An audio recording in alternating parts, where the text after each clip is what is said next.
This is your spring rundown 169. Let's get it.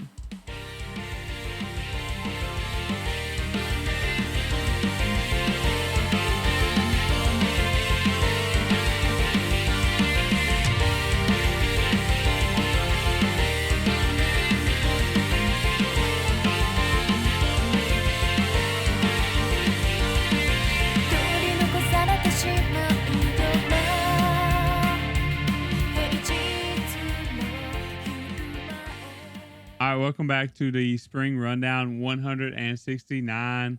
Today it's just me and Nam again. Dan, he will be back probably sometime this year. That's a bold claim. I baited them, Nam. I baited them. That's a bold claim. Let's hope Dan's back this year.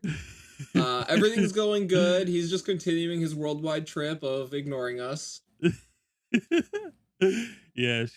No, he does promise to come back on a not rundown, but a Degen episode. A Degen episode sometime.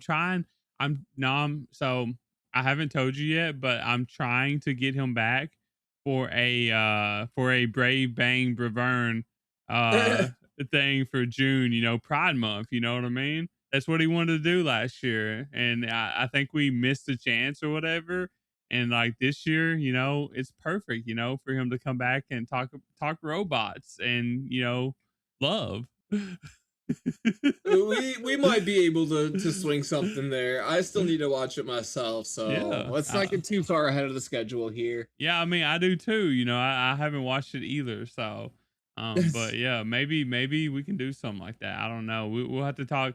I know for sure that we're not going to do that unless Dan's here. And so we got to get Dan to come back in order for us to do that, at least for one episode. So, guys, if you haven't yet, make sure you follow us on the socials so that way you can comment on this video here telling Dan that he needs to come back so we can get that video going for June. Yeah, and tag him in Discord.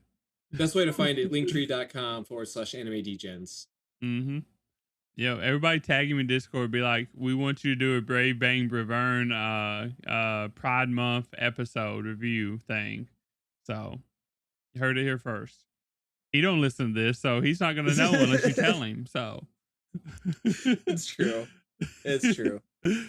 But this week we got Daemons of the Shadow Realm episode 4 and 5. We got Wistoria season 2 episode 3 and 4. And we got Piece Elbaph Arc, episode 1159 and 1160.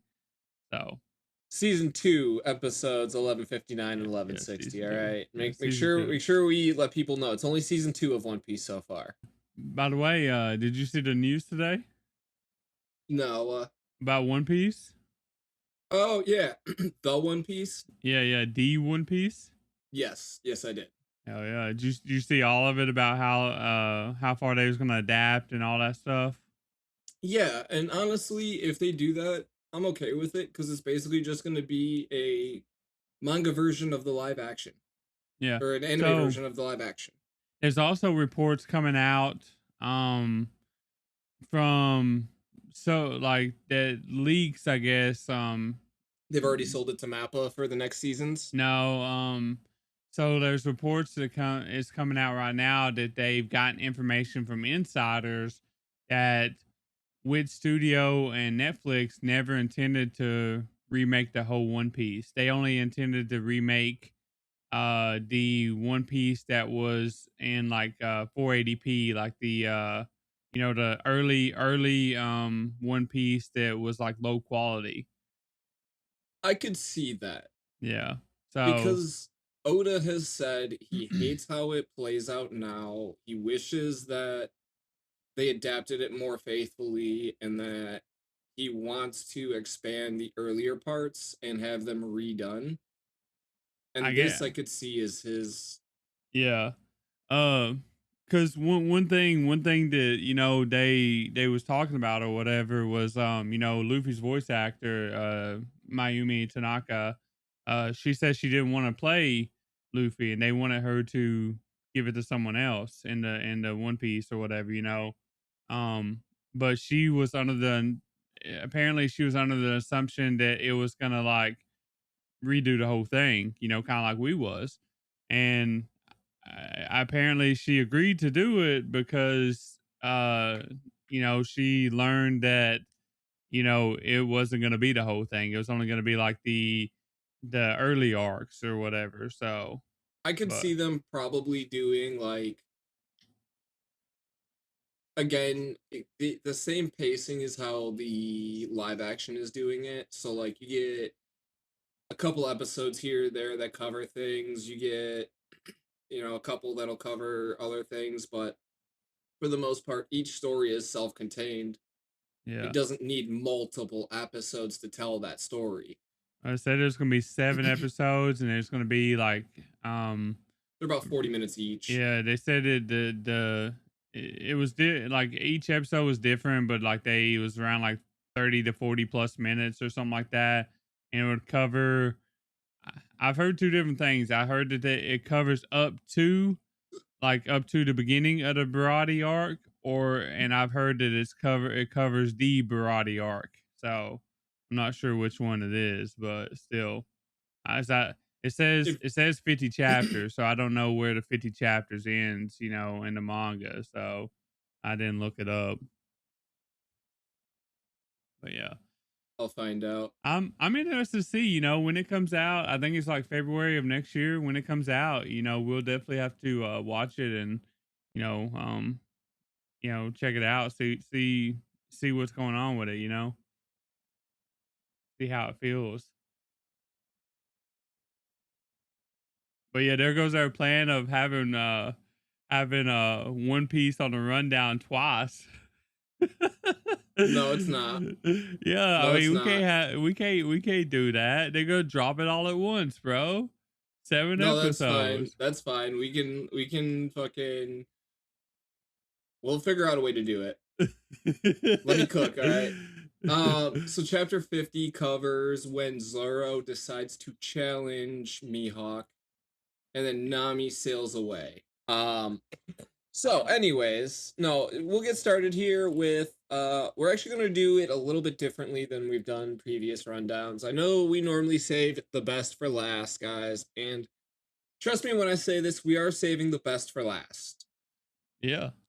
So we are going to get started though with Daemons of the Shadow Realm, episode 4, Jin and Yiru.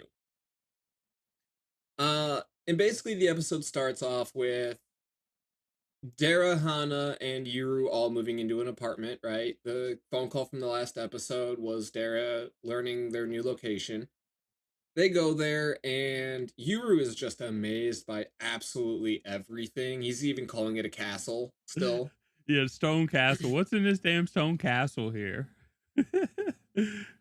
Uh, but while he's inside and he's admiring the like the floor and the tatami mats, he ends up meeting Hana's Daemons, which are actually a cat and a dog, Kotetsu and Jiro.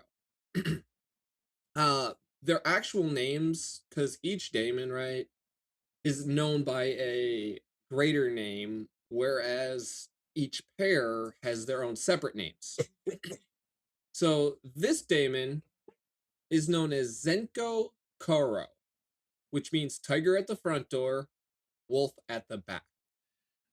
I thought this was kind of funny because like they're not necessarily a tiger and a wolf, you know. They're pretty cute, you know what I mean? They are. So I The almost ca- wonder if they like transform into like, you know, a tiger and a wolf if they get like active, you know what I mean? I hope they do. Yeah. Honestly, I do. Um, and I will give a little bit of news. I know that I was reading with it for a while. At this point, I am actually no longer reading. So everything that happens after a certain point in this episode, I no longer know of. But I still have a lot of faith because everything leading up to it has been very, very faithful to the manga. But that being said, we do see Asa at the Kagemori's, right? She's in a courtyard, she's practicing her abilities, trying to peel an apple with just her hands, right? And while she does get like a little sliver off, she then ends up like blowing up the entire background. But we do get to see the old man who actually runs the Kagemori's family show up, and the group all goes to visit Gabby. Love to Turns see out, that. Love to see Gabby again. yes. Gene actually was with them as well, and he's been instructed to keep looking for Yuru while Asa stays behind, because now that both of the twins are down from the mountain, they're probably going to be hunted. So, I do want to just kind of point out the whole drawing scene. They're like, oh my god, we didn't even get any photos. He looks like this. And then he was like, that's too biased. He looks at Gabby's and he's like, that's not even good. And then the teeth has like a Picasso style drawing. Like it's literally Van Gogh spirit just drawing. Like, oh my god, it was great. Yeah, That art, that penmanship. Yeah, this show was fun. Like this whole episode, honestly, but like it started out right here. You know, like the humor, like this is where like Full Metal Alchemist, like you know, you see like similarities between Full Metal Alchemist and this and the humor. You know, they just do it so easily. It's so smooth. You know what I mean? Yeah. It's so fun. I But mean, it's not necessarily a battle manga, right? mm-hmm. And they do a great job of showing the rest of like the world compared to just the battle scenes. And that's where the artist really stands out. There's another part where she really stands out, but we'll call that out later. All right. Um going back to the original three, Dara, Hana, and Yuru. Dara ends up finishing shaving as Hana ends up telling him that he lost the only resemblance he had to Jason Statham, and Dara is now dead to her. Well, I know how to fix it, Nam. He can just shave his head now. No, it's gonna be even worse. He's just gonna be bald completely. Well, you just I think Jason Statham, like, doesn't he have like some hair on the sides and stuff or whatever, right? And he's got a little bit of like a 5 o'clock shadow. Yeah, but you know, you don't have to have all that if you can just like match one thing. You know what I mean? So Nah. She was more about the stubble than she was about the hair. True. But anyways, at this poor point, Hana. yes. At this point, Dara actually realizes that Yuru has left with his billhook. Mm-hmm. And a billhook, for all of you who don't know, is actually just a variant of a machete. There are several different kinds, but yes, it is popularized as being used for attacking in situations like this. Yuru asks his daemons to track down Asa, which they then drag him all the way across the world to Tokyo too, or across Japan to Tokyo, and they go inside and they find him. Right, they find Jean, but then they also find a Asa there. Turns out that this was all a trap. Jean was actually using his daemon, the scavenger, to lure Yuru in. Kind of like what he did to that one guy, that stalker, in the previous episode. Yeah. I thought this was pretty fishy, you know, and But yeah, I thought I didn't even mean to do that actually, but yeah, I actually thought this whole situation was pretty fishy, and like I was just waiting for something to happen, you know what I mean? Like, because I mean they even called it out, right? It was like they should know we're here, and then they just didn't act like that they was aware that they was there, and I'm just like that doesn't seem right. So, but yeah, pretty interesting. We actually got to learn more about like the his Daemons too, which is pretty cool. So, yep. And for those of you who don't know, they actually anything that they swallow And he really reveals it in the next episode, but we do get a sneak peek of it, and we'll talk about this now. So he ends up actually um what is it? He ends up like his little fish throws up various weapons, Mm-hmm. and it turns out that whatever he has the big fish eat is what the little fish can actually produce.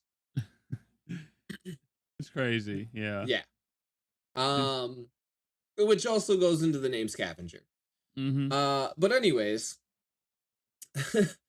Hana, who absolutely hates children, by the way, we were told several times, um, she actually is concerned if something happens to Yuru, and not for any like sincere reason. It's because he doesn't actually have health insurance. Because he's literally a nobody right now. He's like undocumented. He doesn't have any kind of official shit going on, right? And like, how can he have health insurance if he doesn't exist? You know what I mean? Yep. So, uh, she's like, "Hey, if anything happens, we're on the hook for his medical bill. So, Jiro, get out there and find this kid." And so he does. Also, like how like the face it makes when it sniffs his jacket. So Yes. funny. And while Jiro, the dog, by the way, for those of you who were wondering, or if you didn't know, Jiro ends up just leaping out into the world, right? He's tracking down where he's at, and Kotetsu is just plopped down and using a smartphone, following where Jiro goes on the map. Yes, using its paw. Even zooming in. It Yep. even zoomed in and shit. I was like, this is crazy, man. This is crazy. Derek even makes a comment too. He's like, "Wow, your Daemons know a lot about modern technology." This is like literally Turbo Granny all over again, except for smarter. But anyways, so they also learn that he's actually in Tokyo too. So his Daemons travel pretty fast. Yuru's. Back with Yuru, right and left actually charge into combat and are immediately greeted by the Kagemoris and their Daemons. And one of the guys actually has like this hare and tortoise. The tortoise weighs so much that left can't even keep it held up.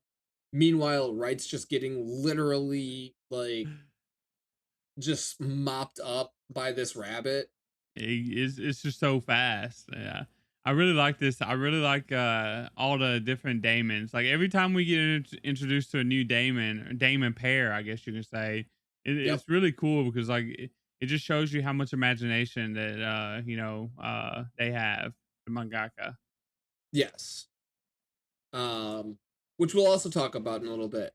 Mm-hmm. Stay tuned. um Anyways, Yuru though takes has some quick thinking, and he ends up actually helping them out, which allows them to break him out of captivity, right? And at this point, they do a trick. They end up getting the upper hand, and Yuru now has Jean hostage. But he's not here to kill anyone. Mm-hmm. All he wants is one thing. Jean to use his what is it, smoke signal machine to call Asa here. That's all he wants. Just bring her here. I want to talk. Yeah. Everyone gets to go home happy. I mean, that's what he said he wanted, right? He said he wanted to find Asa. That way he can find his parents or whatever and ask what the hell is going on, pretty much.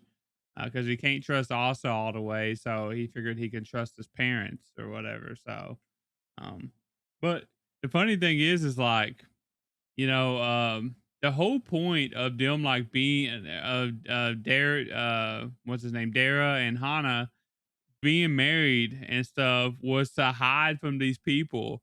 And then you have Yuru just like go in there and just find them and basically get captured by them. Like, what is he like? I don't know. I think that's so funny. It like Yuru's actively working against Dara and Hannah. He doesn't know any better, you know? He's been stuck on a mountain his entire life. Like they're gonna have their hands full. Like they're gonna have to lock him in a damn room or some shit where he cannot get out. Is that all you had for episode 4 though? Anything you wanted to highlight? No. Yeah, I mean it was pretty simple episode. It was a lot of humor though. I laughed a lot during that episode. So yeah, me too. So with that out of the way, we'll get to episode 5. Hare and Tortoise. And we start off with Yuru, who has taken Jin hostage, leading with his demand for Asa to be brought there. And Jin's like, nah, I'm good, bro. But he does say that you can come to our base and you will be safe. You can come visit Asa, learn everything that you want to learn. Nothing will happen to you. And that's actually when we learn too more about the Kagemori's Daemons. So the tortoise actually just gets heavier on a whim. Like, however heavy it wants to be, it just applies it and it's there. Whereas the rabbit is just really, really small and fast. But then there's also a third Kagemori there, and they're like, where's your daemon? Don't you have one? And he's like, yeah. Kind of can't bring him in here, though. And then they show the door, and it's literally just its eye in the entire doorway. And he's like, but I could try if you really want me to. I kind of wanted them to. I ain't gonna lie. They're like, no, we're good. I kind of wanted them to. And then also too, right, at this point, the dumb little moment, like when the police show up and let them all out of the parking garage. Just those simple little moments that, like, in the moment, they're just, it's perfect comedy. Yeah. Well, I also think that it helps a lot too, like the way that they present the show with like the humorous bits and stuff, pieces. You know, like if it wasn't for that, like this would be like a huge info dump, pretty much. You know what I mean? That's what these 2 episodes kind of was. Is like info dumps on like on everything that we kind of need to know about like the past and all that stuff, right? And like it would be kind of like it'd be sort of boring, I think. And I feel like that they done a really good job of like, you know, holding our attention by whatever means possible. You know what I mean? Oh yeah. But so moving on from that, and keep in mind this episode jumps a lot, so there might be some things that I say a little bit before they happen, but whatever. Yeah, people watch this episode. Surely, Nom. They have to. Asa gets woken up to learn that Yuru is on the way, and how she just like wakes up Gabby by just bang bang bang. Wake up! Oni-chan's coming. But upon arrival, right, Asa keeps demanding a hug from Yuru, right? She's like, can I have a hug? Can I have a hug? Can I have a hug? I'll tell you everything you need to know if you give me a hug afterwards. And Yuru's just like, every single time, no, you're persistent, but no. But before anything even happens, right, Yuru is led inside to an infirmary where Jean can actually be patched up. And Dara and Hana learn that Yuru's now finally at the Kagemori's, and Dara's like, all right, I'ma go. I'll take a cab and teach him how to use the trains. And I'm just sitting here like, what are you gonna do? You're going to the Kagemori's, who you're trying to hide from to begin with. You really think this is gonna go over well? Well, no, he's gonna knock on the door and say, hey, you know, I'm just here to visit, you know, don't mind me. Just come in to visit that petting zoo you guys have. Also, like, what was up with that? What was up with the dude? The one dude that was trying to like take him around and stuff like that, and then they was like, just go away, stay by No, me, don't go near other people or some shit. no idea, but It's kind of weird, right? we can theory craft that one in a Yeah, minute. But thank you for bringing up that weird guy. yeah, While very patching weird. Jean up, Yuru learns that no one actually knows where his parents are. There's a whole thing where him and Asa got into like a talk about food and stuff like that, blah blah blah. Then he learns this. The Kagemoris actually were the ones that took them in and even provided them a guard. Um, but the guard actually went missing. And what's even stranger is that this all happened mid-flight. They were Yeah. actually flying and they boarded the plane, right? Because the Kagemoris saw them board the plane. And at the other end, when the Kagemoris were there to receive them, they didn't show up. So it's not that his parents are dead, they just don't know where they are. They know nothing. Yeah. I think this makes the story even more interesting because, now he was searching for his parents, right? And now, we have no idea what happened and neither does Asa, And so now we think that maybe there's a third party that's after, that took him or something, what I mean? Like it sets up for like an interesting storyline possibly, in the future. For sure. um Next up though, we have basically the ending here of the episode. And during their conversation, we actually hear a few other Daemons talking about killing and kidnapping everyone. Um, and as that's all going on, like right and left actually sense it. They go to the window where they actually see the Daemons that are coming in to attack them. And as they are attacked, Yuru's like, "Hey, what's going on here, Jean? You lied to me." And Jean's like, "Nah, we're actually being attacked. Somebody made it into the manor and now is after you." This is what I kind of wanted to theory craft. What if that guy is the invader? Yeah, so okay, What if he so wants the twins? so I thought maybe he was like a bad guy too, but like why would he be allowed to be in the VIP area if he was like malicious? You know what I mean? If like they knew he was malicious. Maybe they don't think that he's malicious. Maybe they're just unsure of him, but he's proved his loyalty so far to the Kagemoris. Yeah. I don't know. Jin just gave off like I'm suspicious of you vibes. And like that was weird to me. And also like talking about the Daemons that came in the window or whatever, right? It looked like the yin yang shit, you know what I mean? Yes. Uh didn't didn't the old man, the master, didn't his Daemons look like that? No, no. They were different. They were like little koi fish that were swimming around his head. One was like red, one was black. Oh, Or so one was gold and one was black. okay, so when he was at the hot spring or whatever, I could have swore it looked like yin yang or whatever, It was, Daemons or yep. whatever. Nope. It was Um, not yin yang. okay, so because I was like, maybe the master, was waiting for them to get together because he told them to make sure he stays there until he gets there. I mean that's a possibility, right? Like if they have like if that dude that we were talking about, the weird guy, what if him and the master is like working together? You know what I mean? So that wouldn't make much sense because the master, right?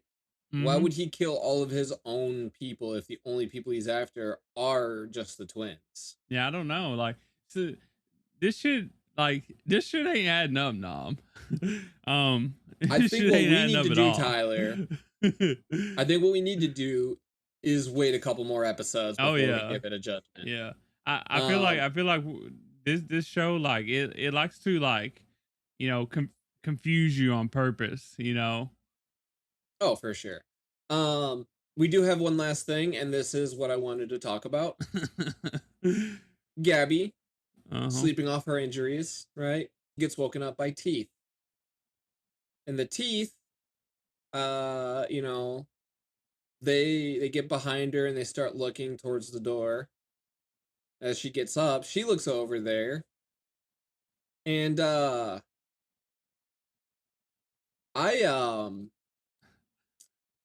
Tyler, I don't know any other way how to put this, but this sick bitch put 2 fucking chimeras in that doorway. This is literally that little fucking girl from Full Metal. What is wrong with you? At least one of them. One of them looks exactly like it. They are both exactly like it. This fucking twisted bitch. Fucking A. When I said that, I said, ain't no way they had a Chimera cameo, bro. Not just a Chimera cameo, 2. Poor Nina, man. She was only 1 Chimera in Full Metal. You had to do 2. Yeah, I thought that was insane, but at least I think at least they have them on, like, the villains. From what we perceive to be the villain. What would you call it in Full Metal? That dude was a fucking villain. He was a twisted, maniacal fucking scientist who turned his daughter into a chimera. But Nina wasn't a villain, but Nina doesn't have to be the villain. She was a victim. I'm just saying, like, at least they're on the bad side, and we can kind of hate them this time. We don't have to feel sorry for them, Nom. Nah. Just the fact that she even had the audacity to draw them. Oh yeah, I heard this is legit, Nom. I'm gonna throw this in there for the Full Metal people, as a meme. 100%. She fucking did. My God, dude. All I saw was just the Full Metal seed like 10 times. All I heard was Edward. I would love to see, like, an interview of someone asking her about that scene in Daemons, and see what her, like, intentions were behind when she created those Daemons, you know what I mean? So that would be interesting. I don't want to know. Just fucking kill them off, never show them again, get them out of here. That's it. Retire them. All the same, I mean, it is such a nice subtle touch, that little addition of that. It still tugs at you, especially if you did watch Full Metal, and if you didn't, what are you doing? Go watch it. It's like 70 episodes. Yeah. It's a masterpiece, literal masterpiece. It only takes, like, what? I think it's like the 10th episode or something like that to see what we're talking about. So yeah, literally the first 15 episodes, you'll instantly know what we're talking about here. So yep. But anyways, so Gabby wakes up, she sees them. The teeth grow up big and large, right? She's getting ready to attack, and as Yuru and all of them are running away, he asks for a bow, fires off an arrow, and that's the last that we see of this episode. Mm-hmm. One last thing that we did learn is that if a master of Daemons dies, the Daemons are actually left in the place where they are as ghosts. And finally, after like a decade or so, they'll eventually disappear as they're long forgotten. Pretty interesting, because now we know, we didn't know. It's just a little bit like a lore building, I guess you can say, world building, maybe. So, yep. One more thing though, before we end this segment. So, we was talking about this a couple episodes ago about how, or at least I was, about how, like, this show, this series, like, it's twisted their, like, I guess, perception of, like, who's the bad guy and who's the good guy.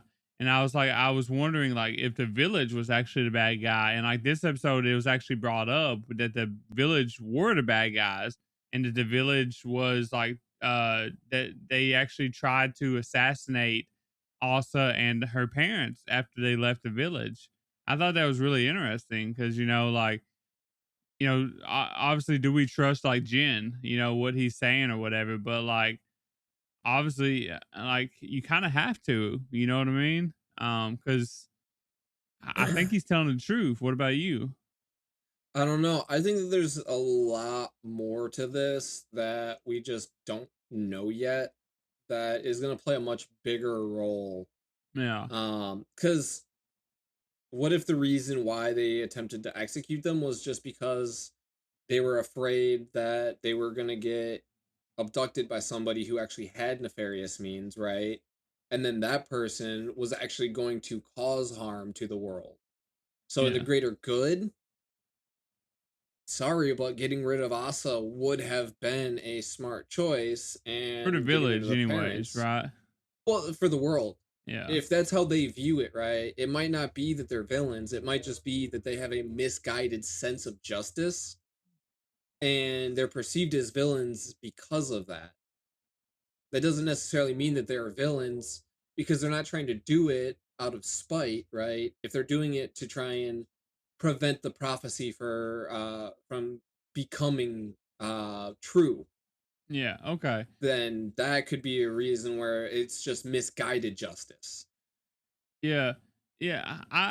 I'm liking this so far though. Like the whole like it seems like Yuru and Asa like they've just been caught up in like two different clans, kind of. You know what I mean? Like each of them has their own like vision and shit, and like but the thing is like Dara and Hana like they seem to not like the Kagemori. So like obviously they have some bad things going on with them too. But that's the thing. Is like it's kind of like One Piece, right? Like, where you kind of don't know who the bad guys are and who the good guys are because it's kind of swapped. The lines are blurry. It just depends on which eyes you're looking through. You know what I mean? Who's the bad guy? Who's the Hmm. good guy? I think that this is doing that pretty well too. So I'm enjoying it. So No, me too. yeah, They've definitely done the mangaka's done a great job of the world building so far, and putting in just enough to where it's not overbearing, but not enough to where you're being overwhelmed. yeah. Yeah, because trust me, if it was too much, I would be confused as hell. I mean, I kind of am confused, but it's what they want us to be. They want us to be confused.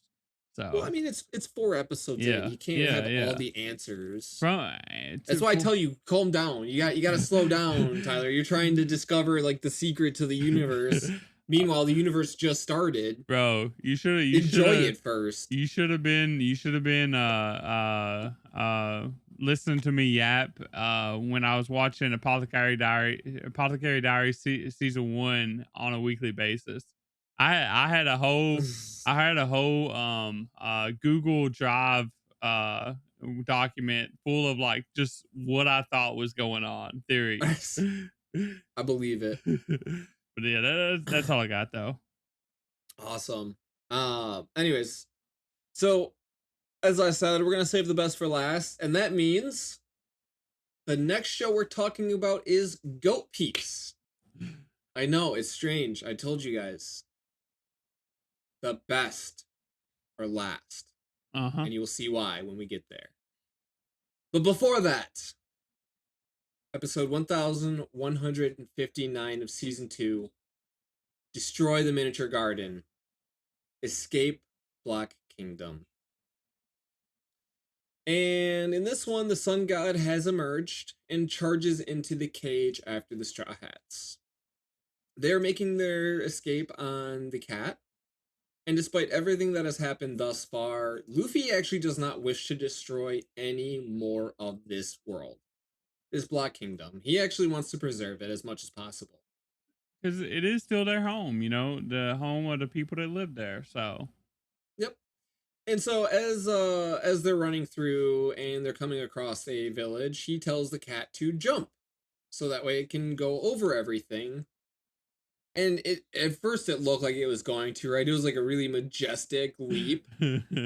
And then all of a sudden, like in the old Wile E. Coyote cartoons, it just stops dead in the air, plummets to the ground. It was so funny, man. I was like, Um, of course. Why? I got a quick question. Why is the yep, cat helping them again? I because Luffy forget. didn't give it a choice. Oh, because Luffy made it. Okay, I didn't know. Yeah. Yeah.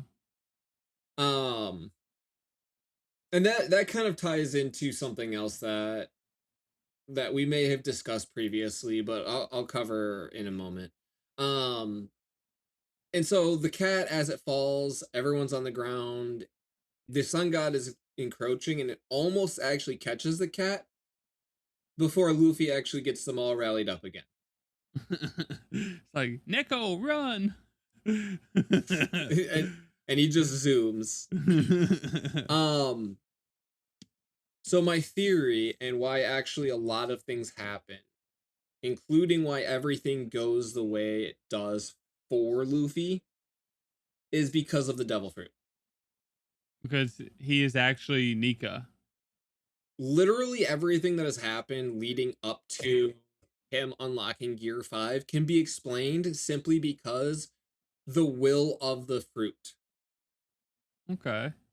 You can literally point to every natural good thing happening to him, all of his sheer dumb luck, the fact that he's so beloved and happy-go-lucky, literally everything.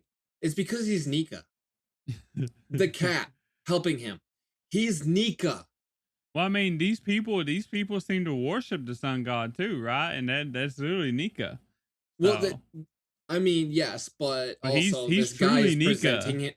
The guy is presenting himself as Nika, so they're gonna follow him right now because he's the physical embodiment that they actually know of. That being said, Luffy could easily rally every single one of them because again, he's Nika. Mm-hmm. The fruit literally gives him the ability to make anything possible, and so it is possible. Yep.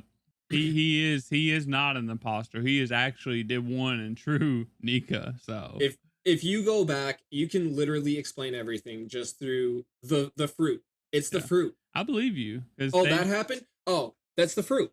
I mean, this is happening? Oh, I bet you that's the fruit. I mean, it's said that they have, a mind of their own, like, a will of their own or whatever, right? So yep, it's possible, It's very much possible, especially one of the strongest, if not the strongest, right? Devil fruit in One Piece. So, yep. So at this point though, Nami has figured out the room, and she actually throws away the map. You don't need it, and she's showing everyone actually how to be able to tell how this is all just a giant cage basically, right? Like clouds aren't actually clouds, that's actually a mirror, you can see the reflection from the door that we already opened, blah blah blah. And so as they're doing all of this, the sun god is actually caught up to them and uses a net made of metal wires to catch them. While they're on the ground though, Zoro and Sanji are like, all right buddy, you've had enough fun. They literally burn the net away. Yeah, they're like, you just don't know. You don't know what you're up against, buddy. At this point, the sun god claims that they actually won't make it much farther since the ear god is just ahead. But when he reaches the village, the villagers are actually like, so about that. And this is where you learn what happened to that rabbit that Luffy was talking about earlier. Yeah. We already knew he eat it, but we didn't know he did it that dirty. It's literally just the bones on the ground, and then it's like a plastic pit because all the plastic around it melted due to the fire. Poor bunny god. Ear god is what he called him. Oh man. But yeah, so despite all that's happened, right, the sun god looks like he's about to start freaking out, and instead he's actually really enjoying this, like some sort of sick masochist. The man's just soaking up all the drama. He's like, oh my god, an actual living breathing tale of heroes and villains in this world that I made. with my living dolls. This dude is insane. This dude is actually insane. No. Yes. But at this time too, all the people in the cage are now saying that they can escape, which turns out it's not actually anyone's home. These people have been kidnapped. Yeah. That's super fucked up. Yeah, and they don't even like, they don't even like, I guess, remember or care, or like maybe they just been there for so long that they just like kind of, got used to it or whatever, right? Well, they didn't have a way out. They couldn't Yeah. find a way out. To But them, they were just trapped in a kingdom. I wonder how long they've been there. You know what I mean? It's a good question. But anyways, the sun god, he ends up dropping the name Hajrodin, which actually gets Zoro thinking where they are and who he is, right? Because he's starting to put the pieces together. And this is where Usopp actually launches an attack at the wall that destroys so much of the surrounding area. It actually buries the cat underneath rubble. But no matter how strong the attack was, it actually wasn't enough, and it didn't break the brick wall on the other side of the glass. And it's not like it's a normal brick wall, like this is a giant brick wall, so you know it's got to be very big and very thick.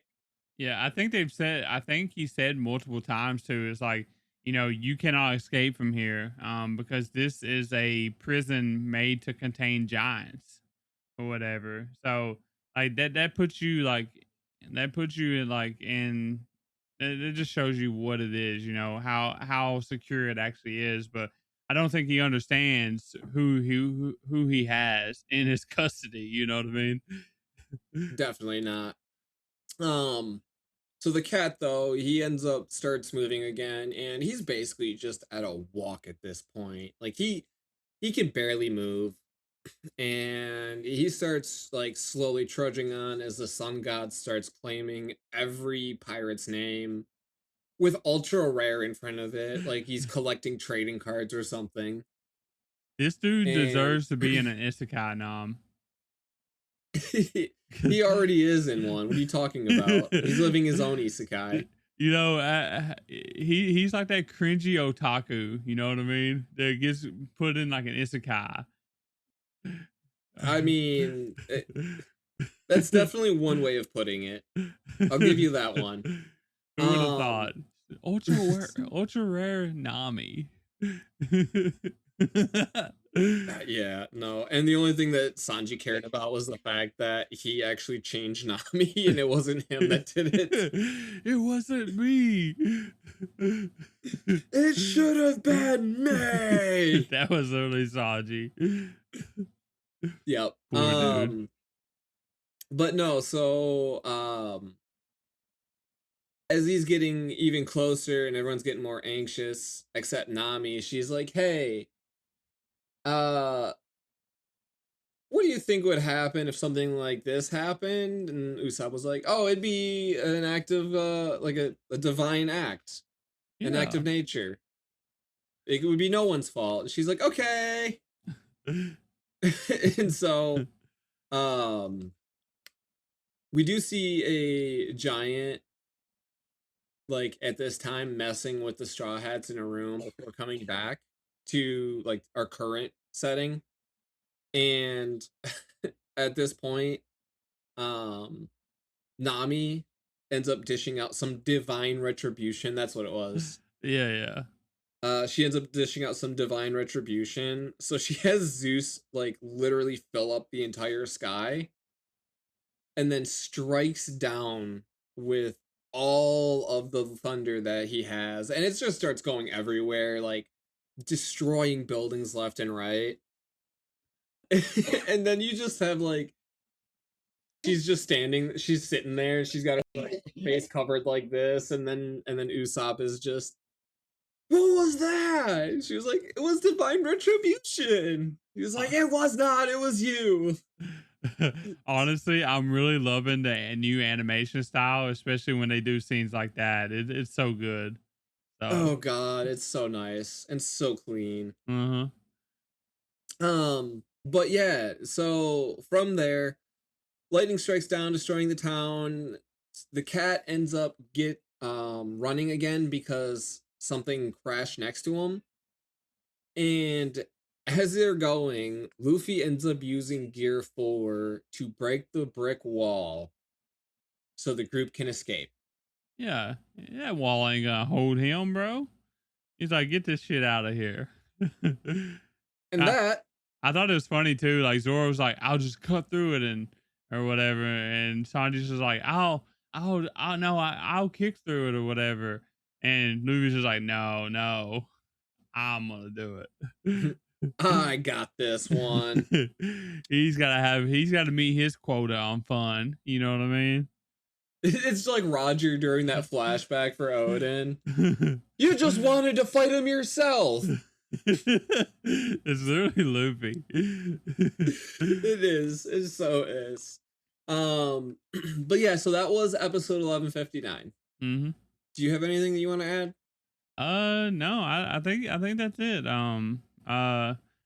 You know, I thought it was interesting. Also, I thought it was interesting that like we seen like in the flashback of like what really happened. I didn't expect them to show us like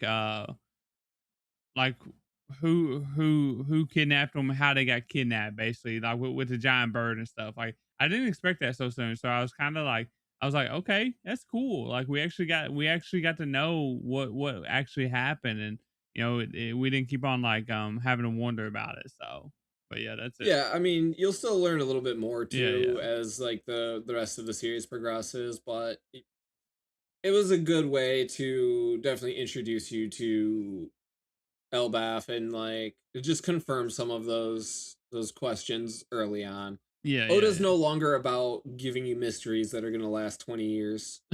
I'm The man's glad. too old for that. Yeah, I'm glad. We're in the end game, boys. Yes. With that said, we'll get to 1160, episode 1160, an encounter on a snowfield. Loki, the accursed prince. And it starts off with a giant snowfield, a wolf running, and then a castle. We then cut back to Luffy, and they are getting ready to leave the Brick Kingdom using Gear 4. As they do that, we actually go back to the giants on the ship. I know, we're jumping all over the place. Hope you guys are ready to get your cardio in. But we go back to the giant ship, and Dory and Broggy are freaking out, getting ready to look for Luffy. They thought that the ship sank, the Thousand Sunny. They're getting ready to swim to the bottom of the ocean to check. And at that point, Frankie's like, all right, guys, search is off. We know that they're still alive. My ship's not going to sink that easy. And because you guys even care, we know you guys didn't do nothing. Let's just go back to Elbaph. They'll show up. Yeah, this has happened before. They're fine. They got Luffy, Zoro, Sanji, you know, who like we're in more danger than they are, basically. Yep. Also, Robin, you know, her new outfit, you know, looking kind of fire, not gonna lie. I bet Dad was loving that shit.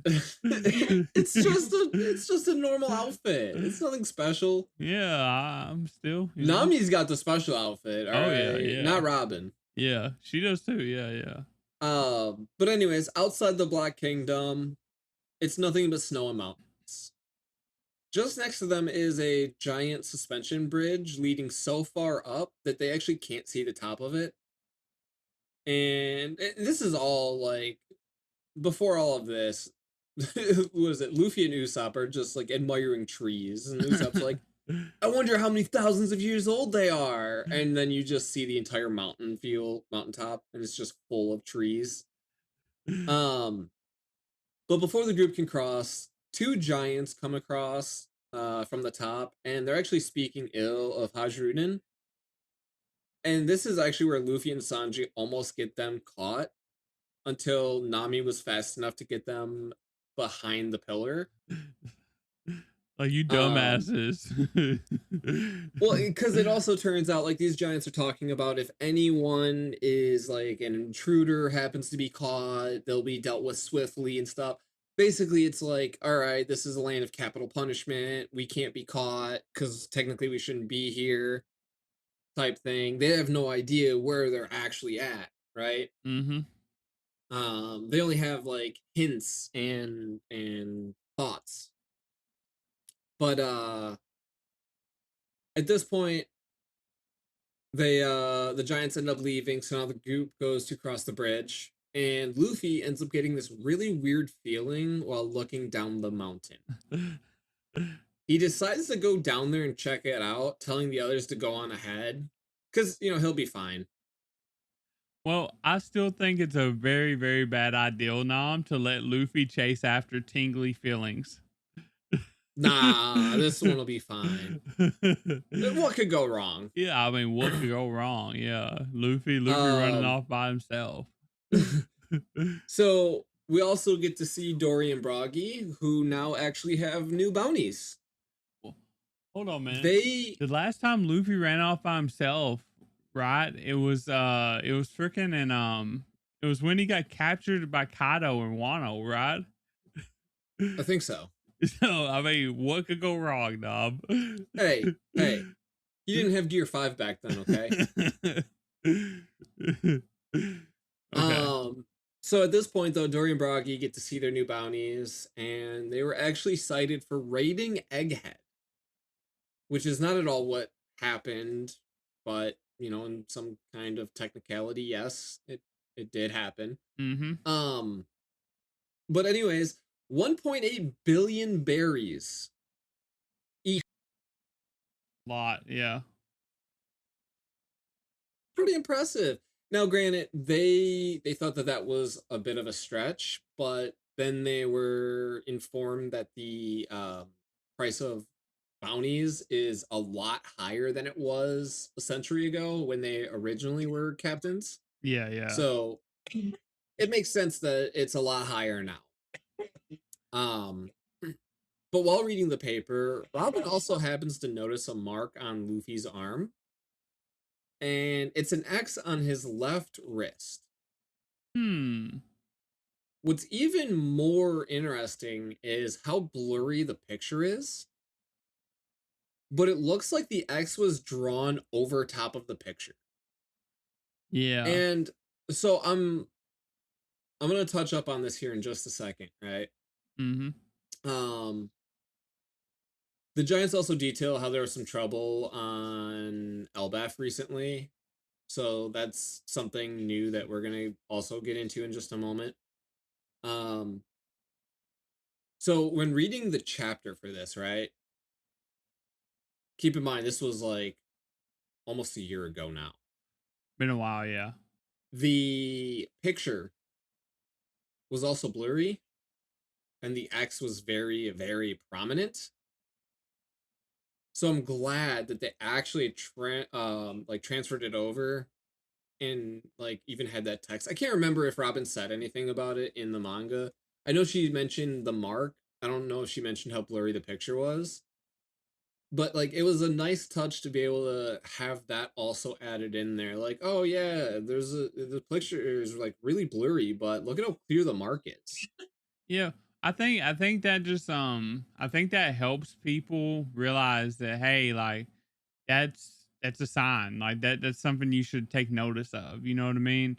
When they like talk about it like that. But I mean, like, because we know he didn't have an X on his, his arm, during Egghead, right? We know that wasn't true.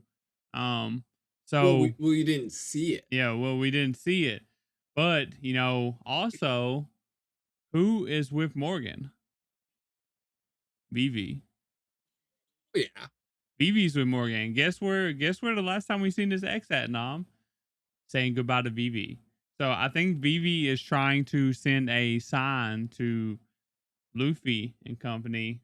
I just don't know what the sign. I don't know what she's trying to say, but it's definitely a message to Luffy from Vivi. So That's pretty bold, assuming that Morgan would actually allow anyone to do any edits to his paper, considering that he also calls out the world government and doesn't let them dictate what he puts in his paper.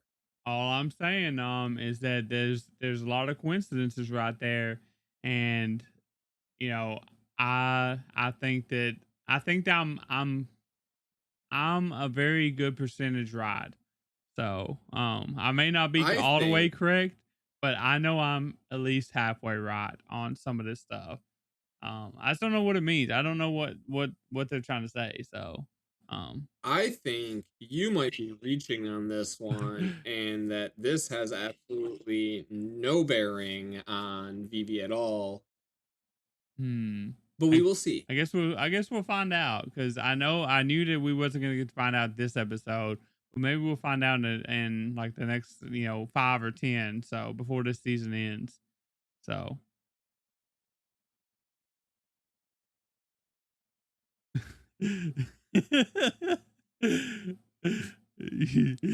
We're waiting. We're waiting a while, Tyler. Oh damn! Okay. I'm telling you right now, we're waiting. Okay. GG's. That being said, though, we're not gonna wait too long for the next bit. We do learn of 2 children from the King of Elbaph. This happens as Luffy lands in the lands below, being surrounded by wolves. Just before being eaten, Luffy hears a shout and starts running towards it, right? Mm-hmm. And as this is happening, the giants are telling Robin of this bastard child who ended up killing a whole squad of giants and even his own father. They claim that he did all of this in search of the legendary devil fruit of Elbaph, the accursed prince, the shame of Elbaph, Loki. Mm-hmm. And this is the man who actually Luffy ends up meeting up with. And he's on the mountain, sitting down, chained up. During all of this, Loki ends up meeting with Luffy, introduces himself, and he welcomes Luffy to the land of Elbaph officially. He then goes on to claim that he will actually be the being that brings about the end of the world, also known as the Sun God. Yeah, I noticed how a lot of people in Elbaf, or at least more people than anywhere else, are starting to call themselves, the sun god. So it's interesting. You will learn more about that. Yeah, I mean, technically, we kind of already know some of that, yeah. but you will learn a lot more of that shortly. Also, it's fun to finally meet somebody. It's fun to meet Loki because like I've seen his name thrown around on like social media a lot, but I've never actually seen like pictures of him or anything like that.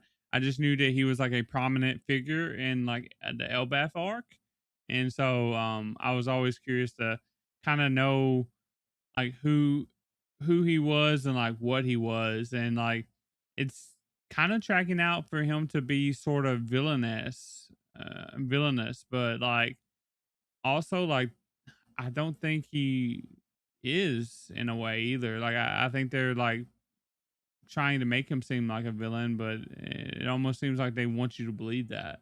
They're trying to trick me, you know what I mean? So Loki is a very interesting character, and you're not going to learn a whole lot about him until we get the what is it? probably like towards the end, right? No, not even towards the end.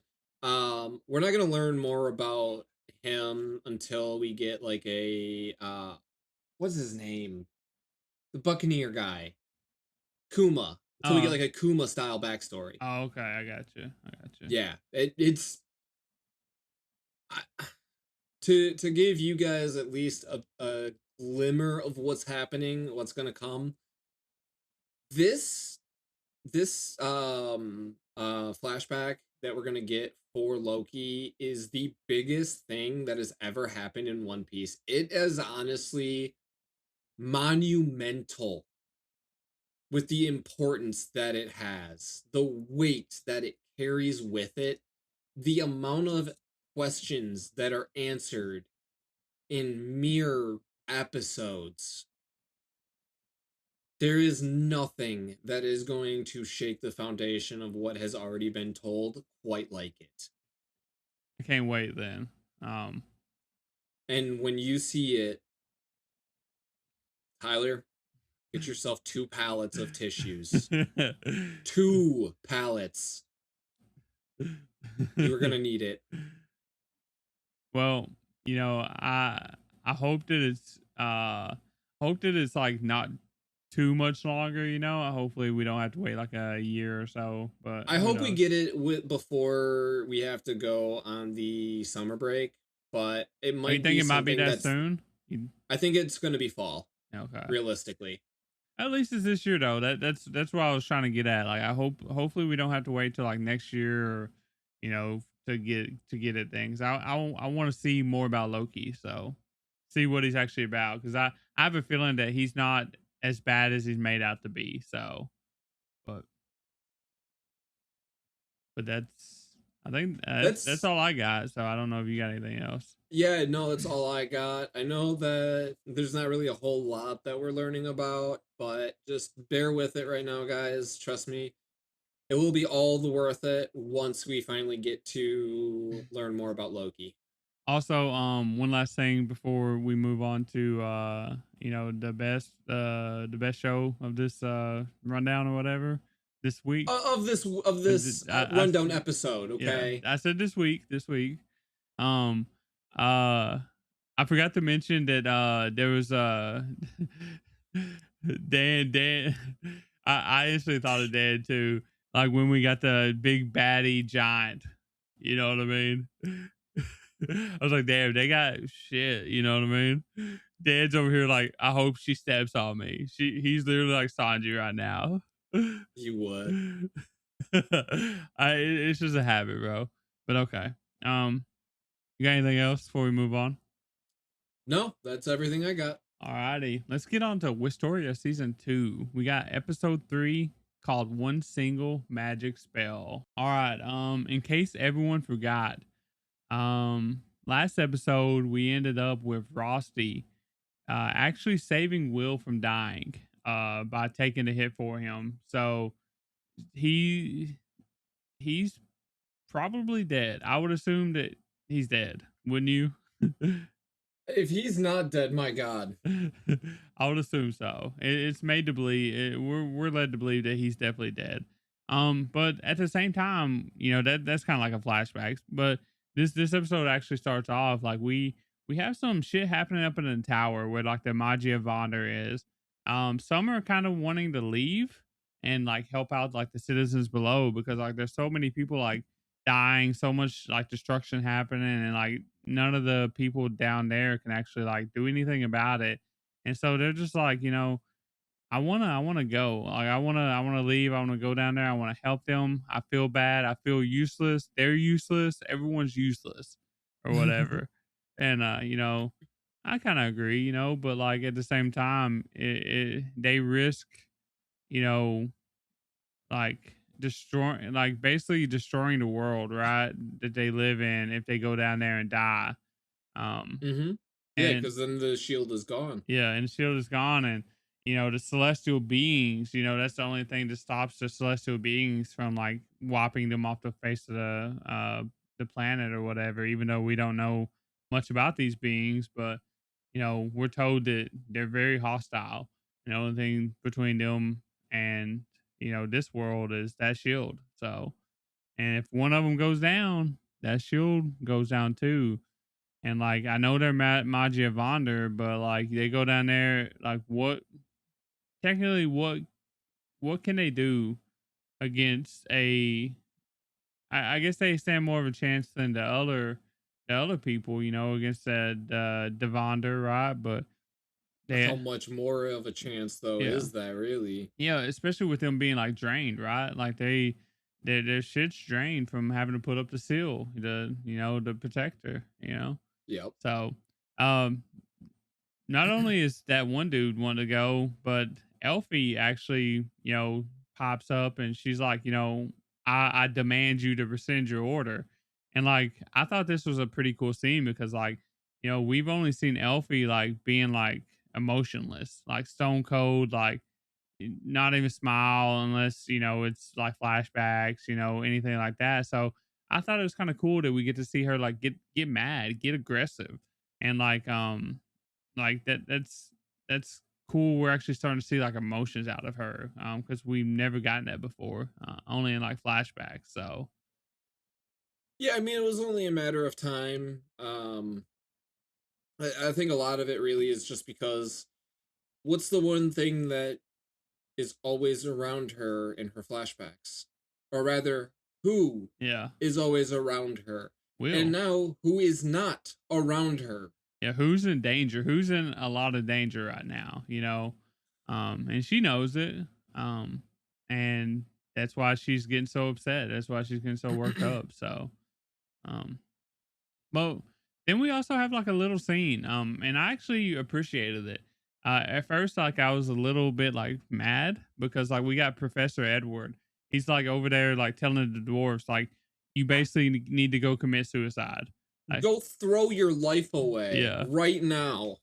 and that's what it like he literally said go he it's not verbatim, but like he literally told him to go commit suicide. He literally used the word suicide, um in his words, and you're just like, what?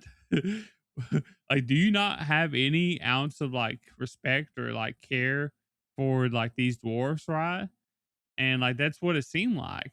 But then like then they turned around and they're just like, the monster came down and was going to attack that dwarf lady or whatever, and he like saves her life, and he takes a hit for her and gets like pretty wounded in her stead, and he's just like, I did that because like your life is more valuable than mine right now, because I can't do anything against, that Devander, but at least y'all have a chance. So you must protect these people. You must protect this city, even if it costs you your lives, because I'm You gonna you do must the protect the same. children. Yeah. Yeah, that's basically what he said. And he's like, I'm asking you to give out, lay down your lives, but I'm also gonna lay down mine too. And honestly, like I gained some respect for him, for that.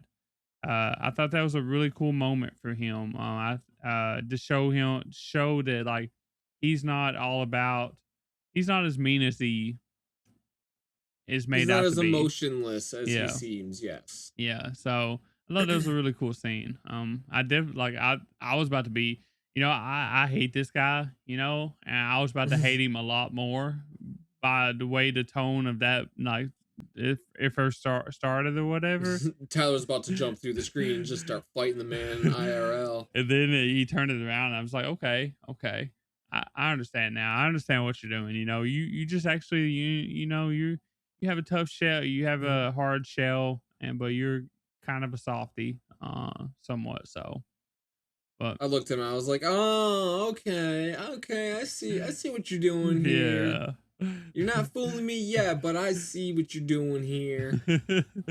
And then we get like we go to Will, and Will's like basically like crashing out, right? Like Workner's got him on the back of the I forget what it is, like a dragon or some kind of flying thing or whatever. But Will's basically just crashing out. He's like, I can't save anyone. I can't protect anyone. I'm just a laggard. It's all because I don't know how to use magic, blah blah blah. He's just so down bad right now. And Workner's just, listen to him basically. And then the masked villain shows up in midair, and like basically he's like, it's time to take you out. You're an annoying little brat basically, and I'm gonna kill you. I'm gonna get rid of you. Talking about Will, because he's literally the only thing that stands a chance against, the some of the monsters or whatever, right? Mm-hmm. And he shoots off like a bunch of shit at him, and we don't actually see it. It happens off screen. But next thing we see like the dragon thing laying on the ground, pretty much probably dead, and we see Will fine, and then we see like Workner. He gets up and like and the villain's like talking about how he took the hit like a champ and managed to like get off an attack too or whatever. And we just see Workner like start talking and shit, and you see like blood dripping, like and you can see through him, and the blood's dripping, and you're just like, what? You're like, oh my god, like what is going No, on right now? no, not Workner. Like Workner's literally one of the Workner's like one of the most supporting people of Will, and you're like killing him off right now. You know what I mean? So, because I mean, who can survive that? You know what I mean? Like you got a giant hole in your chest, and you're still like yapping away. I thought that was funny, by the way. But No, that was a pretty good one. like he literally had it's pure shonen anime bullshit right there. Like he talks for like 1 minute after he has a gaping hole in his chest. But that also leads me to a good conversation piece about like Wistoria and like its tones, because like the first season, like I mean there was obviously blood, and stuff like that, like a lot of action scenes, but like there wasn't like any serious injuries, and like there was no I didn't feel like there was any intent to kill people. It was just like, very fun fighting and like tournaments and exams and shit like that. And then this season, this is the third episode, and we've got people dying left and right. We got Rusty dead. We got Workner with a huge hole in his chest, about to be dead. We got like themes, like very very morbid themes going on right now. Like it's a very different tone in the second season, and I did not expect it. I did not expect it from Wistoria. What about you?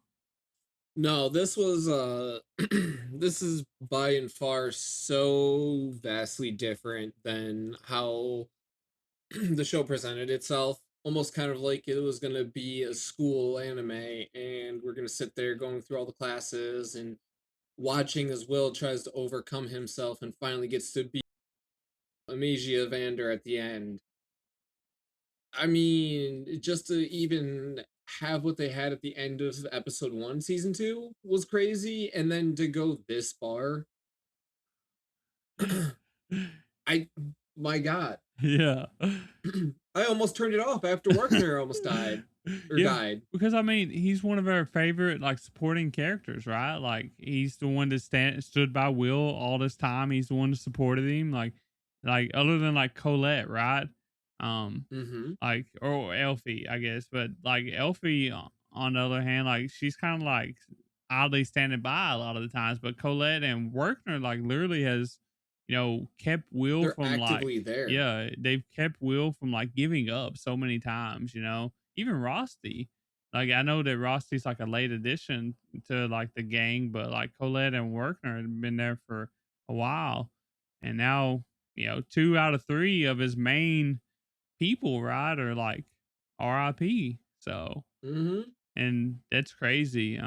Like you could I guess you could argue that maybe it builds his character. It develops him into like wanting to better himself. You know what I mean? But he didn't need that much. So but yeah, very different like tone, very different shift of tone this season. And I kind of like it. Even though I hate that like people that we like or that's close to Will are dying, and like obviously the citizens and stuff too are dying too. But like I kind of like it. I've always liked the darker, bloodier like shonen. You know what I mean, like JJK. So I like when people die and don't come back. So but uh speaking of that, apparently Workner probably isn't gonna die. Right? Yeah, no, that I don't understand what's going on here, and I'm a little confused, but like apparently Workner is just regenerating himself. Yeah. So I kind of get the feeling that it's not actually Workner doing it. I think it's Finn doing it, because Finn shows up and all of a sudden, Workner is sort of going to be fine, and he starts regenerating then. You know what I mean? So Okay. I just don't know a lot about Finn. Do you know a lot about Finn? No. Yeah. Have we even seen Finn before this? Really? Not that I'm aware of. Yeah. I know we got like a He's a little. he's like a super mysterious character that I think now is going to start fulfilling a purpose. Yeah. Yeah. And that's what it's led to believe because like we seen him like in the first episode or some shit of this season, like him in a dungeon or some shit. And he was like, who is this dude? You know, I don't recall ever seeing him in season one though. But you know, whatever it may be, you know. um I think Workner's going to be okay. Finn said he was going to be okay. That's what makes me believe that it was him that's actually saving Finn, I mean Workner. But I think that Rosty's still dead. I think that Rosty isn't going to make it, so There's no coming back from that one. yeah. So but yeah. Um, Also, like it's pretty like the speech that Workner gave before Finn got there or whatever. That was pretty cool. Like and like Finn like furthering that speech, making it even better. Making him understand Workner's last words, or so we thought it was his last words. But it's pretty cool to see that Will like finally gets to believe that he has magic, you know what I mean? Like it may not be your traditional magic, but like it's still magic, right? You know? Yeah, I mean, they've used it before in countless other medias Mm-hmm. and stuff, but I mean, it is a pretty powerful spell, to be able to overcome various obstacles like that. Mm-hmm. Yeah. Who needs power of friendship when you have the power of courage? Right? Power of courage. Yeah, well, yeah. Who needs friendship when you have the courage, man? Like, and the funny thing is like the whole time that they was building up to like what is this magic gonna be? What is this magic gonna be? And I was just thinking to myself, it's gonna be that he's brave, that he has courage, and like I was right. So I just want to point that out. I was right. I knew it. I knew it. I was like, what a shonen ass line, but I love it. uh, No, it really is, but I don't know, because like they're at least attempting to go a step further with it, which we'll cover later on. yeah. Um, Speaking of going a bit further, like we actually to end this episode, like we get to see Will, and he's just like, I'm gonna turn my limiter off. Did you know he had a limiter? No, but I did know that he was going to go beyond He did. Yes, he did. plus ultra. Yes, he did. So apparently he has a limiter. And I guess he's always had one, maybe, but he decides to turn it off. And he transforms, and he goes plus ultra, as Nam said, and now he has like long white hair, and No, this is where he goes Super Saiyan. yeah, yeah. And he has long white hair. He's like glowing.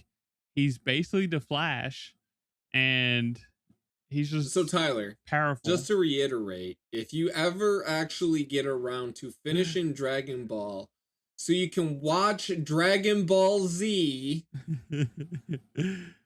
he literally just turns into a Super Saiyan. Yeah, I mean that's what I thought of when I seen it. Even though I haven't seen Dragon Ball Z, You don't you even know know, what a Super Saiyan is.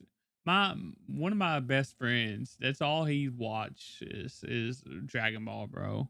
I've And you can't seen even talk to him about it. My uh, God, Tyler. like I've seen Dragon Ball. Like I literally, he's got posters and shit. You know what I mean? I have to listen to him yap about Dragon Ball sometimes. So, but but yeah, I thought this was cool because like I did not expect this. If you would have asked me, um, is Will turning into is Will getting a gear 2 in season 2? I would have said no, you know? You would have been wrong.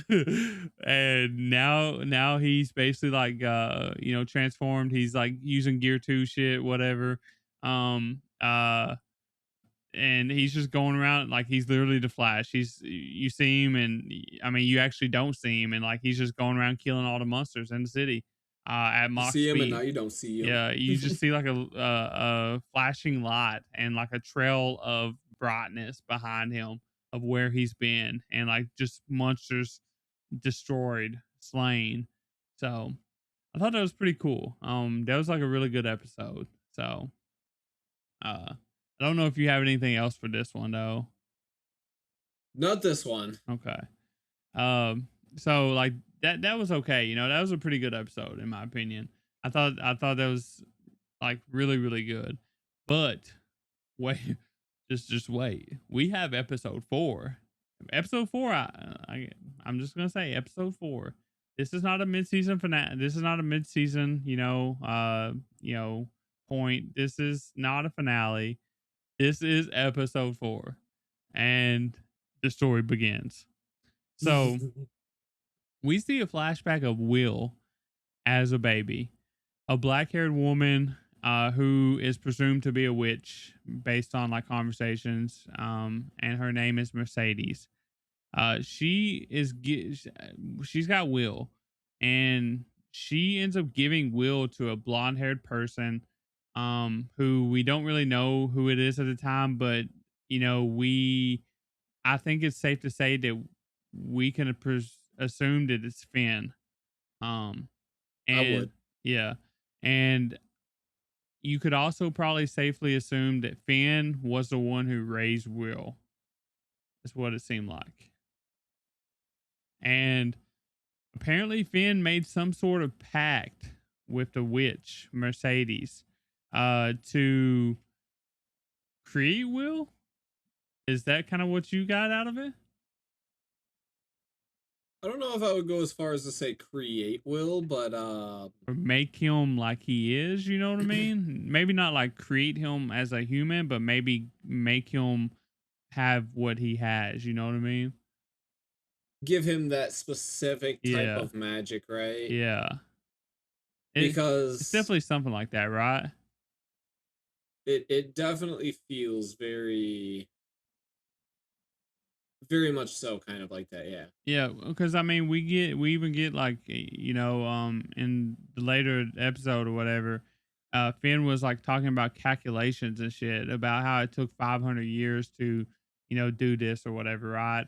So it just seems like they was trying to create a like basically a perfect like being, or you know what I mean? I don't know. So it's weird. I hopefully we'll get like a little bit more information on that, as the season goes, because that's definitely like a weird moment in this episode. But I feel like it matters a lot. So as to where like how Will came to be, you know what I mean? Yeah. Yeah, no, for sure. That's definitely a mystery that is going to be explored more at a Hmm. future point, for sure. Yeah. But now this is where the fun truly begins. It's time for Will to go toe to toe with the Devander, who is, on top of Sion right now. Sion's, trying his best to, you know, uh, be like Will, basically. He's like, Will wouldn't run away. I'm not going to run away either. I'm going to stand here. I'm going to face this monster and do the best I can or whatever, right? And, but he can only do magic, and that's the Devander. He's literally anti magic. So, but yeah, this fight was wonderful. You know, uh, Will legit was standing this ground the whole time, pretty much shitting on the Devander after saving like Xion. Like he even like hit him, and like he it done the classic shonen thing where like sends him flying through half the city or whatever until he hits the wall. Uh Yeah. like it was so cool. Um and I think the animation, I was talking about how the animation hasn't been too consistent. I think maybe they was trying to save it for this episode because the animation of this episode kind of went crazy. So For sure. No, absolutely. I mean, you kind of said it earlier, but this episode really felt like it was a series finale, right? Not even like a season finale. This felt like, all right, guys, this is the end of Wistoria. Thanks for watching. yeah, I mean, it truly did. Yeah, like I don't know, man. Like usually you get these kind of things like around like episodes like halfway point of a season, right? Like when you're trying to like shift into the the last part of the arc or whatever, right? Or you're finishing up a season, or like you said, a series finale. Like even like it kind of makes more sense, like towards the end that it seems like a series finale too. But yeah, it definitely feels different than episode 4. So that's what I was trying to say. Episode 4. So it's crazy. Yes.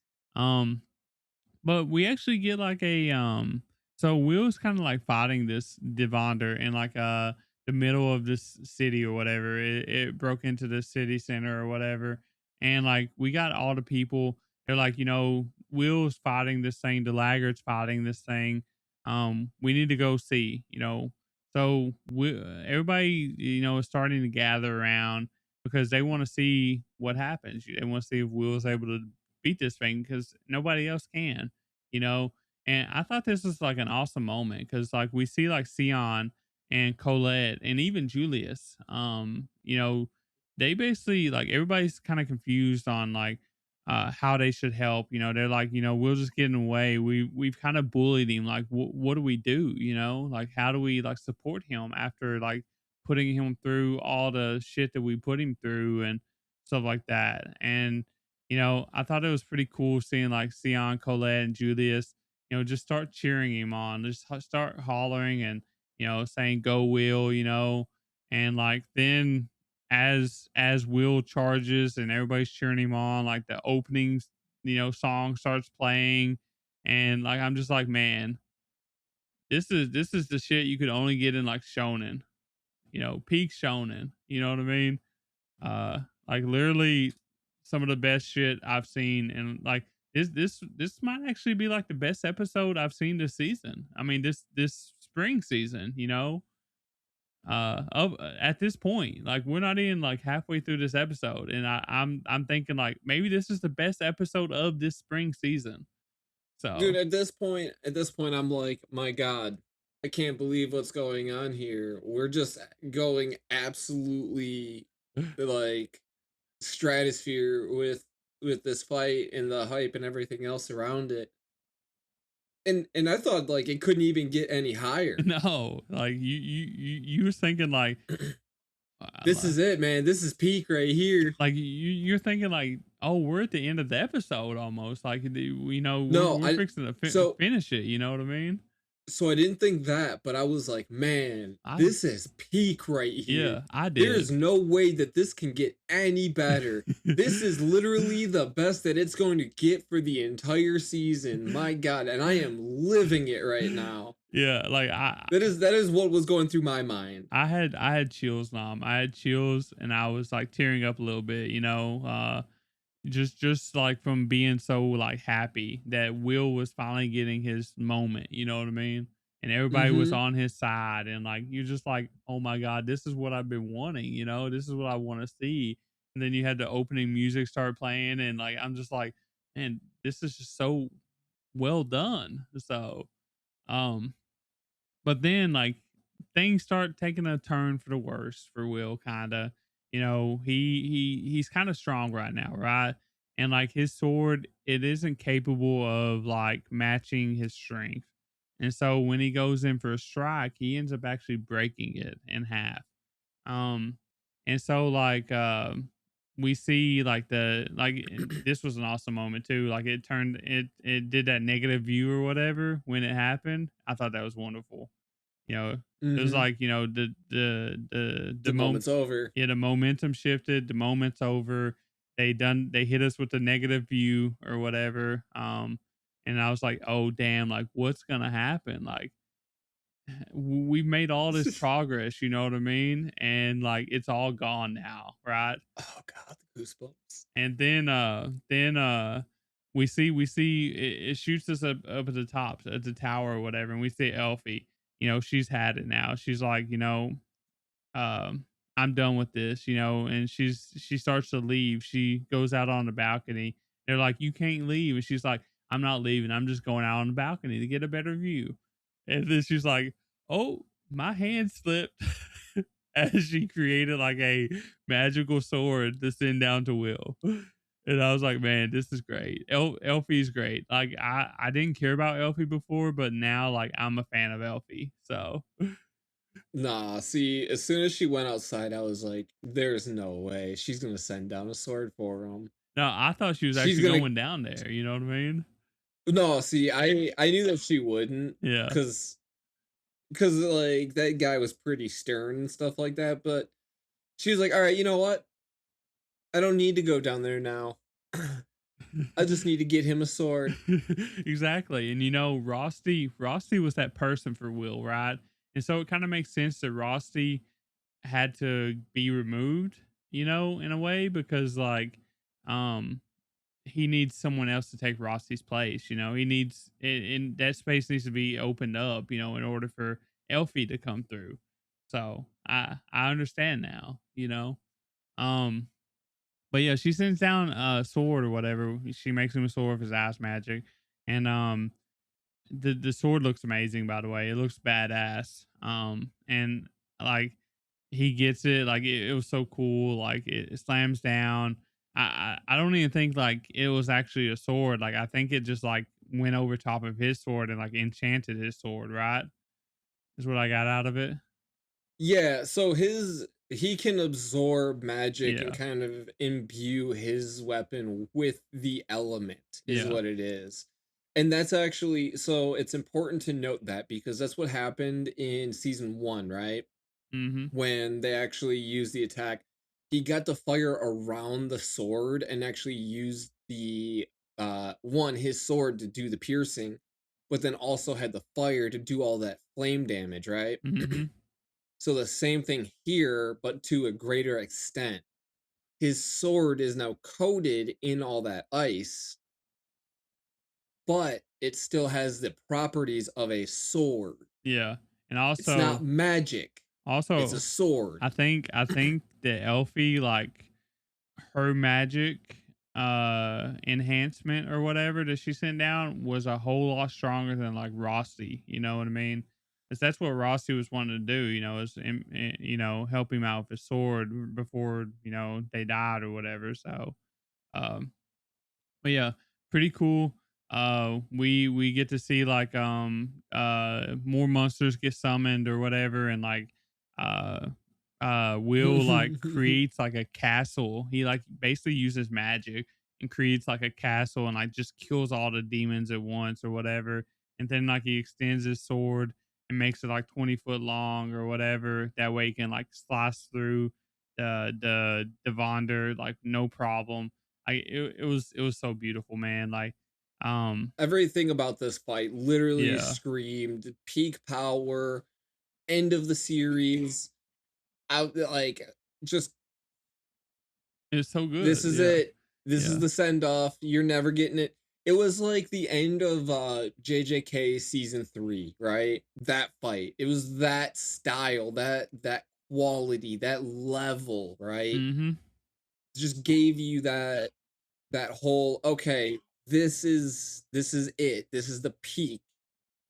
This is everything that we've been building up for. And I mean, it is for sure. Yeah, I mean, we finally got to truly see what wand and sword meant. You know what I mean? Because this is it. This is what Will and Elfie wants. They want to work together, and we finally got to see it at their like, you know, I ain't gonna say their peak, but like, at a very high capacity. What Yeah, they are and like. So And also too, it just goes to show like just how strong their bond is because like as Will is swinging that sword around, right? Everyone's like, that's Elfie's magic. And then you start to see her like reaching around Will and stuff like Yes. that. And it's like she's actually there with him with her magic because their bond is so strong. It's more than just them being present together, right? Even their magic and sword are compatible like that, and they did Mhm. an amazing job of just showing that and just how powerful they can be together. Yeah.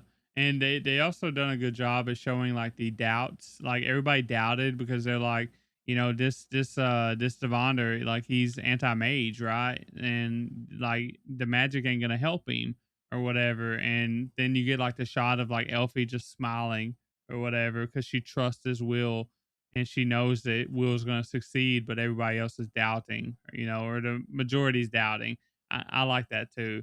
So one thing I will say though, Nam, is that if everybody's seeing Will, so like this is a great opportunity. I know I've touched on this before, but this is a great opportunity because everyone got to see Will shine. Everybody got to see Will beat this thing, even if he had to have help from Elfie, but everyone's seen it.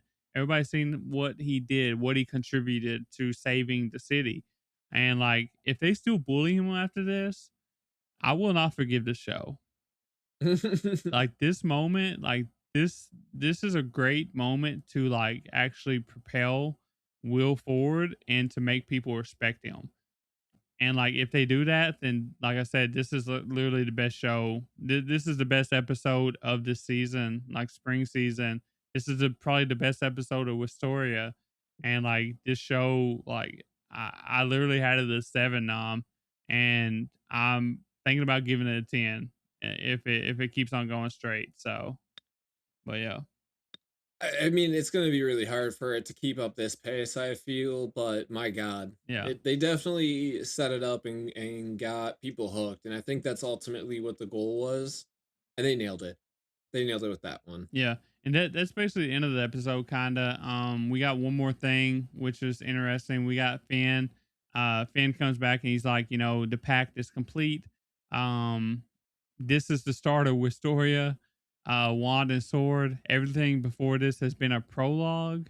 The false sky has been lifted, and like this is where he also said like it's taken 500 years to get the calculations correct and all this stuff. And I'm just like, what does this all truly mean? Like everything that we've seen up to this point has been a prologue, and I'm just like, that's crazy, man. you know like, what's next?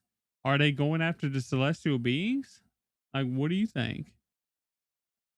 I don't even want to try and guess what's going on because, like, again, you're telling us that the show is now just getting started. Who The fuck do you mean it's just getting started? everything What before was what did we just watch? everything before this was the prologue? What do you mean, bro? What do you mean? Man's about to learn so many different versions of courage. I that just blows my mind, like everything before this was the prologue and now the story is just starting and I'm just like, okay, like what?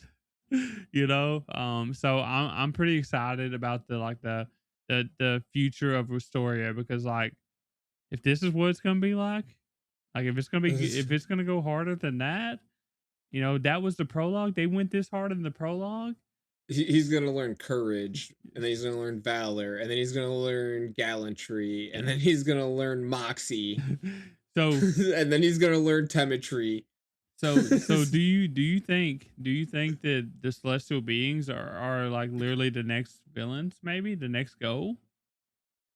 I don't know. I mean that seems like a bit of a stretch. I think that'll probably be End like goal, maybe? end goal, Yeah. but I think that ultimately they're gonna try and learn more about the world and then figure out Okay. more about things, in which case a new villain will appear to try and take them out because now they've shown themselves, Okay. right? Yeah. Yeah. Well, and they then they're haven't even gonna taken end up. care of the one villains yet, right? They ran off, so we still got to take care of them. But I think they're gone for now. yeah, They're probably out plotting, right? yeah, They're not Team Rocket. yeah. They're not gonna be blasting off again that soon. Yeah, okay. Um, but yeah, great episode. Like I said, great episode. I'm happy for this show because, like I said, I really like season one a lot. And season two was kind of like starting off a little bit slow. But like now I got like a 9, I think, as of right now, and who knows I where it mean, goes. season one was basically not funny Mashal, and Yeah. this is basically turning into the calling games. Yeah, and that's how different it is. You know, that's when I was able to say something about that, like when Nam was talking about like the shift change before, you know, like the school, how we thought this was gonna be like a school like like action shonen or whatever, right? And that's basically what it was. Is not like a serious mashal, you know. And then it went to JJK, you know, and you're just like, what? And there's no like you didn't even let us get out of the first episode, and you're already starting the calling games. Slow down there. but yeah, yeah, I mean, I don't have anything else to say for this episode. Like I said, I think that it spoke for itself. It was great. It literally propelled Wistoria up the list, up the rankings for this season, for me. So really great episode. Oh yeah, there's only one thing that's missing right now. What's that?